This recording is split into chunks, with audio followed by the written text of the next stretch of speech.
Hey, I am Jelle and I am in the mountains, ready to support my favorite riders in a Tour de France. The stage would leave Mont-de-Marsan and head to Bordeaux. But it looks like I'm like 1 week too early to see the real guys. So, in the meantime, why don't I just make a game? As fate would have it, it's the GMTK Game Jam, the yearly 48-hour game creation sprint, where this year's theme is roles reversed. Now, of course, being in the mountains, I had no other option than making it about cycling. Cycling is pretty simple. You are a racer and you need to ride your bike as fast as possible to be the first to cross the finish line. But of course, the theme of the jam is roles reversed. So, what if instead the rider riding the bike rides the rider? Well, no, not like that. No, that's not either. Wait, let me just show you. When you ride a bike, you are constantly balancing yourself with tiny steering movements. If you would stop doing that, you would just fall over. Unless the bike does the balancing for you. Well, actually, bikes are already pretty good at balancing themselves because of a number of factors, like the offset design between the steering axis and where the wheel touches the ground, the slight offset of the center of mass in relation to the fork, and the gyroscopic precession forcing the wheel to turn towards where it's falling.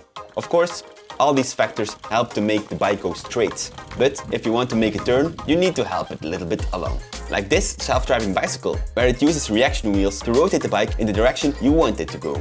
Now, how do we put this in a game? The principle of balancing a rider is the same as balancing any other thing.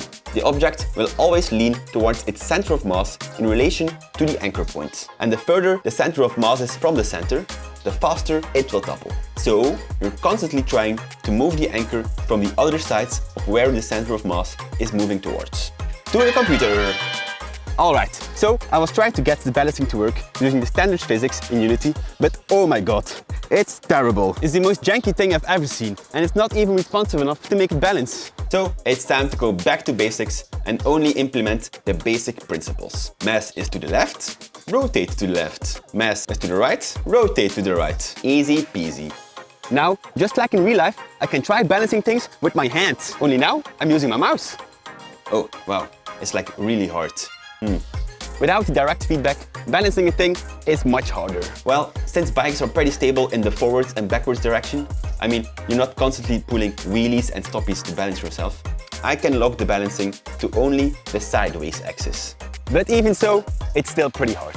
Luckily, I hacked the physics, so I'm no longer bound by the laws of nature.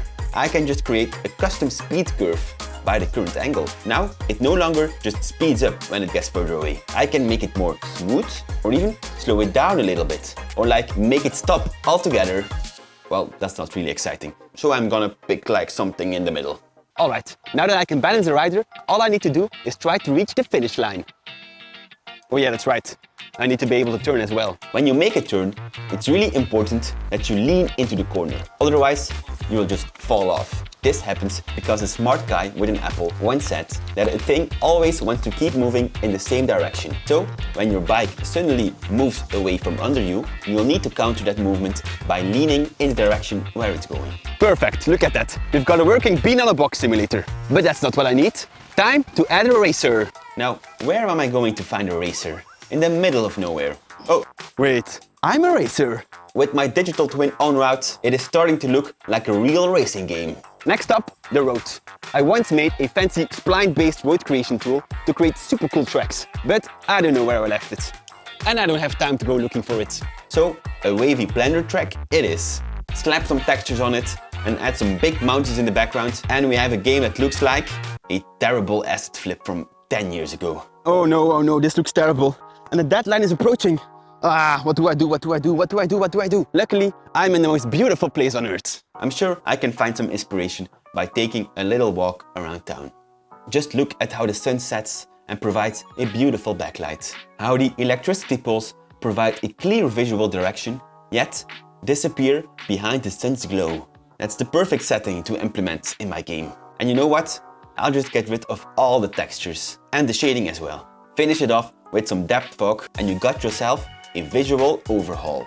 Look at how pretty my game is now. I could just keep riding like this forever.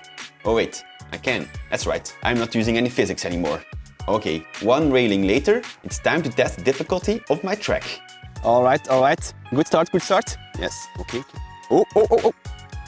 All right, no, nothing's lost. Oh, oh, the winter setting. Oh, oh my God. Oh, no. Again. Oh my God.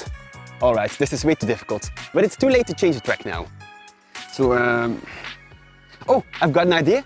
I'll just use motivational quotes. I mean, that's what the real cycling fans do as well.